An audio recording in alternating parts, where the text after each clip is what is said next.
that was cold. I'm gonna ride on. Good morning. We're at 6G2. We're up here in North Georgia, near Dahlonega, on a 5th Battalion Ranger base, getting ready to start. We're going to do a bunch of double track today. It'll be interesting to see how the course is because I've never been here, which is going to be my first gravel race. See how I do. 72 miles or 116K and about 7,000 feet of climbing or 2,200 meters. 3, 2, 1, go have some fun!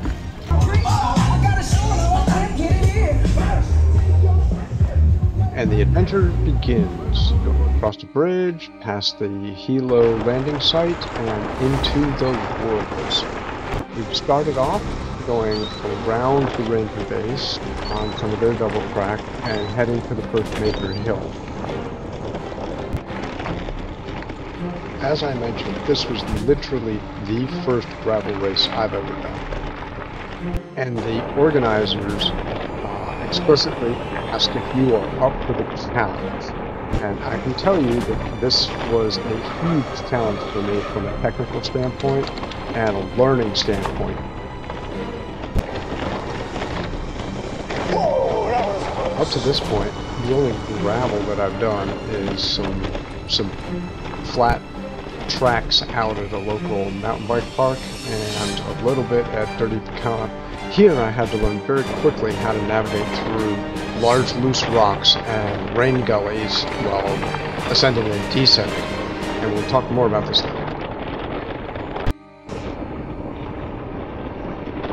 The first 11K were some punchy rollers that were generally downhill to warm you up before you got to the first of the two major climbs. Okay, so this is the climb. As you can see, the first climb is over 6K long and averages about 6%, so it's the real deal, especially when you add gravel to it, and that slows you down. I'm so used to road racing that the speeds and the technicality associated with just going up the hills is completely different. With the event being held in early spring, all the trees and the foliage just started popping out from their winter brown, and it is absolutely gorgeous up here at this time of year.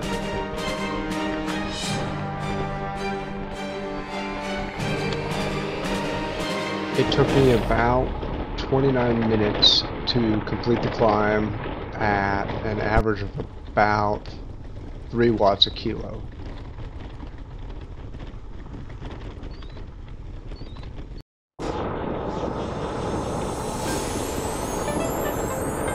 With the climb done, there's a relatively short gravel descent, and then you're back on the roads for a little while.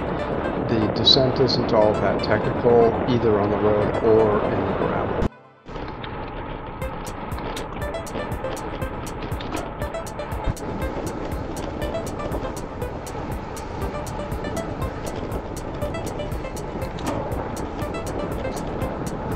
That's a pretty view. Yeah.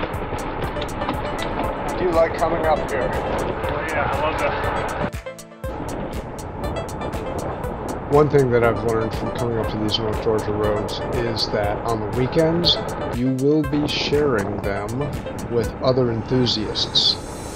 For instance, I passed by the local Atlanta Porsche Enthusiast Club, where we had about 15 or 20 not base model Porsches driving along the roads in the opposite direction, and that was kind of fun to watch as they went by. Unfortunately, I didn't catch that on film.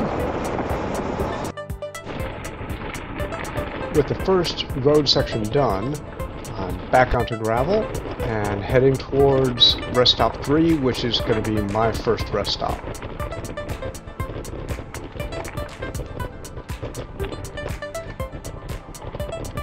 This right here reminds me of Wolf Pen, only obviously it's not paved.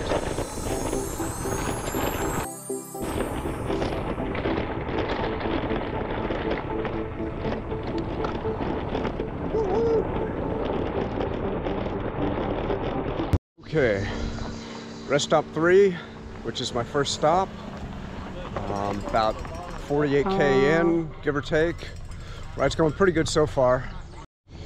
Made a wrong turn for the 7,000 versus the 9,000, but I caught it within a couple of minutes and was able to turn around. So far the day's been absolutely gorgeous. The course is gorgeous. Hell of a lot of fun. Looking forward to the next leg.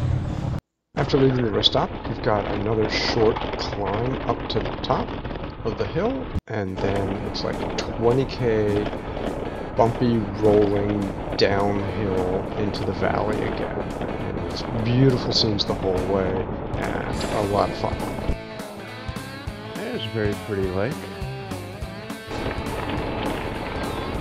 Another lesson you learned out here today is the fact that you can't rest on the downhills, you can't make up time on the downhills.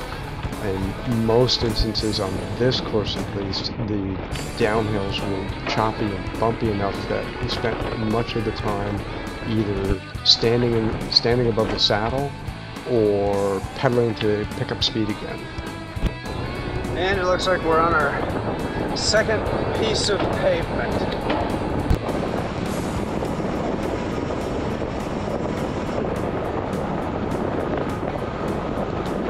Take a look at this view. This is why I love riding out to North Georgia so much.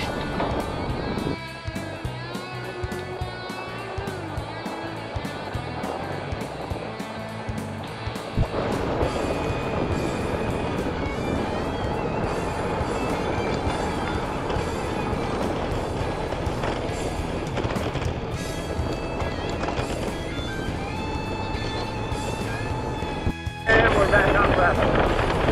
Heading towards the last big climb.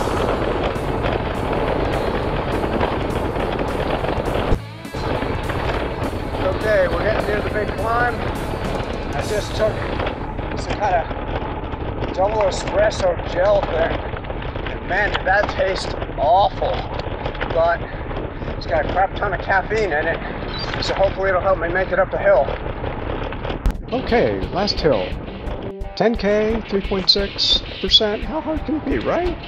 This is a trick question. My legs are completely shot because, as we discussed, going down the hills was using them a ton. Okay, top of the last major climb. Legs are totally shot at this point, but beyond that, I'm feeling pretty good. Feel pretty good about how I was able to handle that last climb. It's long, like 7.5K, I think, is the official climb, but there's some more before it.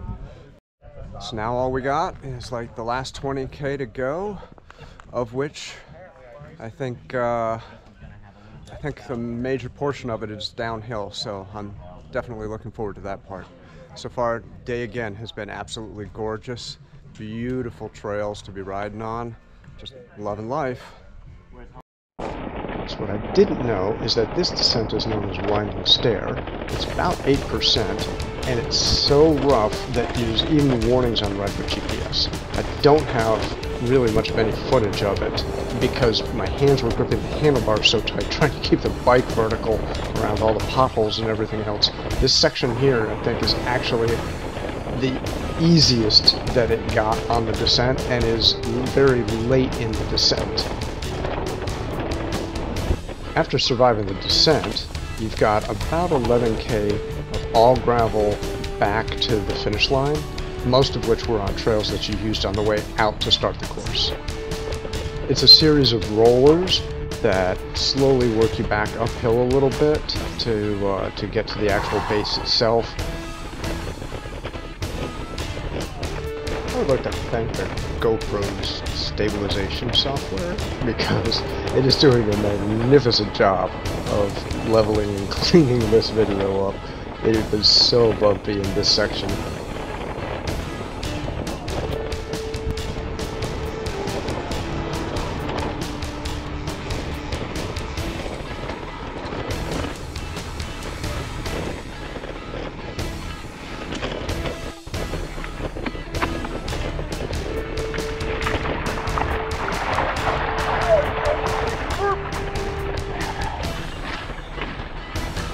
Ooh, that was cold.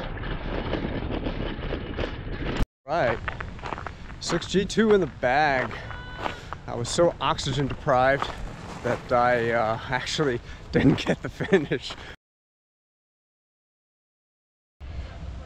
Very pretty day. Couldn't ask for better weather, really. A little overcast at the start, but then it became sunny, and now it's a little partly cloudy.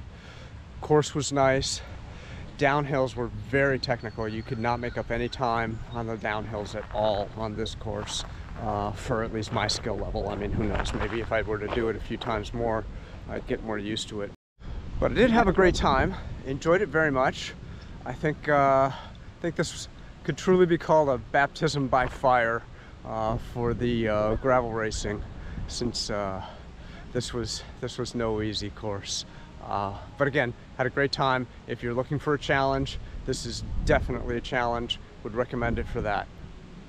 If you like the video, please press the like button and consider subscribing.